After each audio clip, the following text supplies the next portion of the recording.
साथ बने रहेगा। एक और बड़ी खबर हम अपने दर्शकों को बता दें। दरअसल ईरान में अली खामेनी की अंतिम यात्रा शुरू हो चुकी है। तेहरान की सड़कों पर लाखों लोगों की भीड़ है।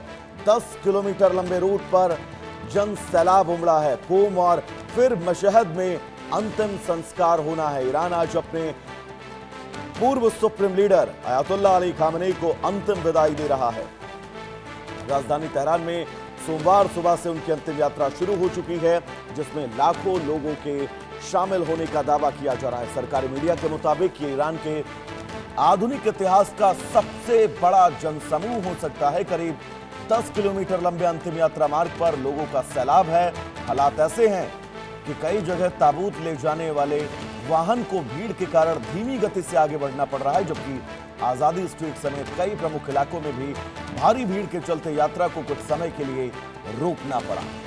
अजय लगातार हमारे साथ जुड़े हुए हैं। अजय, आज सुपुर्दे खाक किया जाएगा वहां के सुप्रीम लीडर को जो अमेरिकी हमले में मारे गए थे। एक बार ये बताइएगा, ये जो तस्वीर आज तेहरान की धरती से पूरा विश्व देख रहा है, ये क्या संदेश लेकर जाएंगी अमेरिका के पास, क्या संदेश लेकर जाएंगी इजराइल के पास?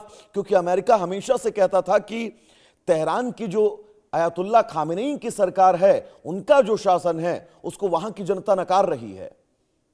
अजय, देखिए, बिल्कुल आपने ठीक कहा कि अमेरिका के स्टेटमेंट्स और तमाम चीजें जो है वो देखी गई, मगर जब जंग शुरू हुई और खमनेई की मौत हुई, उसके बाद चीजें बिल्कुल बदल गई। हालांकि ईरान ने घुटने नहीं टेके, मगर चीजें वैसी है नहीं जैसे जिस तरह से ईरान सोच रहा था। मगर अब अगर आप देखें तो लगातार पिछले कई दिनों से लगातार खमनेई की याद में शोक मनाया जा रहा है और आज कहीं ना कहीं खमनेई को सुपुर्द खाक कर दिया जाएगा। सबसे इसमें अहम चीज देखने वाली यह है कि आज जो वहां पर लगातार विरोध जताया गया है लोगों द्वारा, उसमें अमेरिका के खिलाफ, अमेरिकन प्रेसिडेंट के खिलाफ जो है वो रोष दिखाया गया है। ट्रंप को मारने की धमकी जो है एक बार फिर से वहां पे दी गई है। अमेरिका के खिलाफ नारेबाजी हुई है। अब अमेरिका इसे कैसे लेता है, क्योंकि अभी भी सीज फायर मोड पर जो है दोनों देश हैं, ना कि बिल्कुल चीजें खत्म हो चुकी हैं, जंग बिल्कुल रुक गई है, ऐसा नहीं है। ऐसे में इस चीज की आशंका लगातार बनी हुई है कि ये जो हालात हैं, इस हालात में अमेरिका अगर वापस कुछ एक्शन करता है तो यकीनन तनाव बढ़ सकता है। मगर इस वक्त जो है अमेरिका, जो ईरान में प्रदर्शन चल रहे हैं, जो लाखों लोग सड़कों पे निकले हैं, दुनिया भर से लोग वहां पहुंचे हुए हैं, इस बीच जो है वो लगातार अमेरिका के खिलाफ बयानबाजियां, प्रदर्शन और ट्रंप को मारने की धमकी जो है वो लगातार जारी है। अजय, परेशान तो जरूर कर रही होंगी डोनाल्ड ट्रंप को ये तस्वीरें, क्योंकि अब जैसा कि आपने बताया कि ईरान ने घुटने नहीं टेके।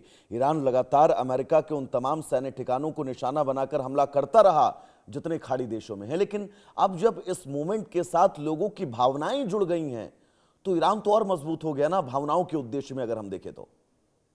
अजय, देखिए वैभव, बेशक नाम मजबूत हो गया। खमनेई जो है वो एक अलग तरह की उनकी पहले भी इमेज थी और वो इमेज और ज्यादा मजबूत हो गई है।